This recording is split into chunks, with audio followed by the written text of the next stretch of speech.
Bien, bonjour à tous et bienvenue dans ce bulletin d'info météo de mi-semaine de ce 27 février 2014. Un bulletin, on va dire, en deux parties. Jusqu'à la moitié de la première décade de mars, eh bien, le temps ne devrait pas être très engageant. Ensuite, le temps pourrait franchement s'améliorer. Et prenons encore une fois pour ça les diagrammes de probabilité de débit aux Pays-Bas. Comme vous pouvez le constater, voici donc d'abord les précipitations qui devraient quand même augmenter en probabilité jusqu'au 5 mars.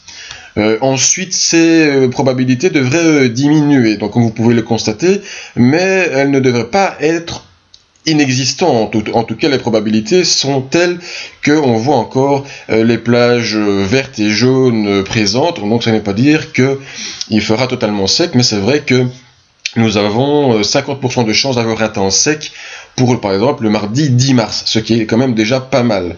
Alors, si nous prenons parallèlement à ça les probabilités de température, c'est là que nous allons voir la chose intéressante, à savoir qu'il est vrai, au début, nous allons avoir les plages bleu ciel qui vont nous occuper à plus de 50%, c'est-à-dire des plages, donc la limite est des 8 degrés, donc on peut imaginer avoir des températures de 7-8 degrés, ce qui serait autour ou légèrement en dessous des normales saisonnières, mais ensuite, les plages orange et même rouges devrait se faire beaucoup plus présente avec des températures donc largement au-dessus de 10 degrés.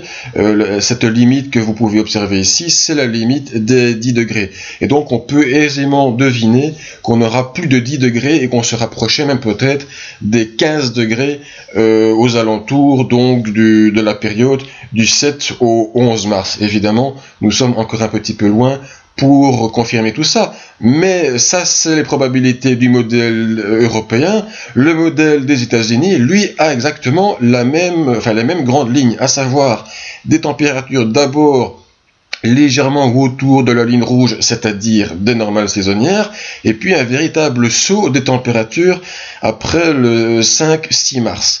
Donc on peut effectivement espérer cela, et tout ceci est encore une fois confirmé par le diagramme des pressions, à savoir que nous allons d'abord avoir une pression franchement basse qui va, elle, diminuer progressivement pour atteindre une valeur d'environ 990 hectopascales, pour ensuite monter vers 1020 hectopascales, et donc nous pouvons deviner l'arrivée de haute pression avec encore une fois l'augmentation de température au niveau du sol.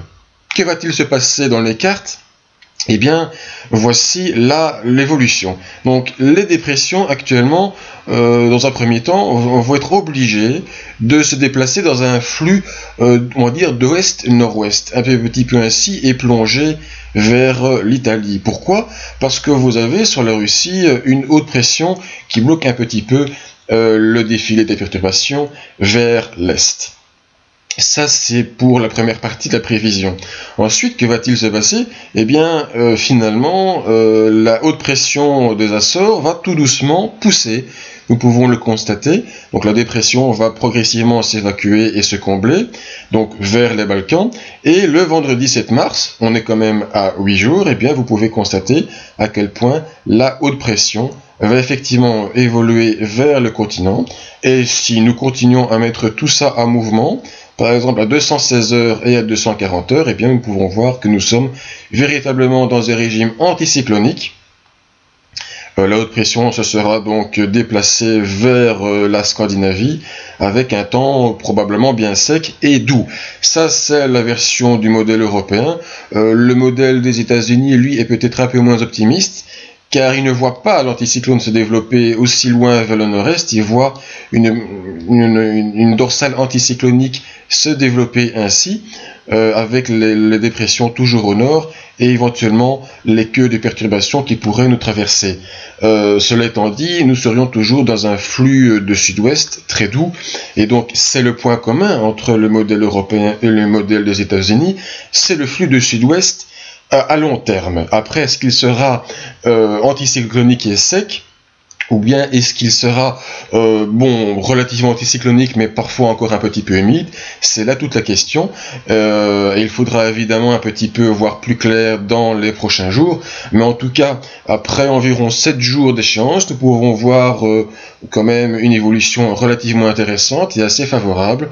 Il faudra donc d'abord mordre sur sa chic pour les 5 à 7 prochains jours et donc voir défiler des zones de précipitation sous des températures peut-être un tantinet fraîches.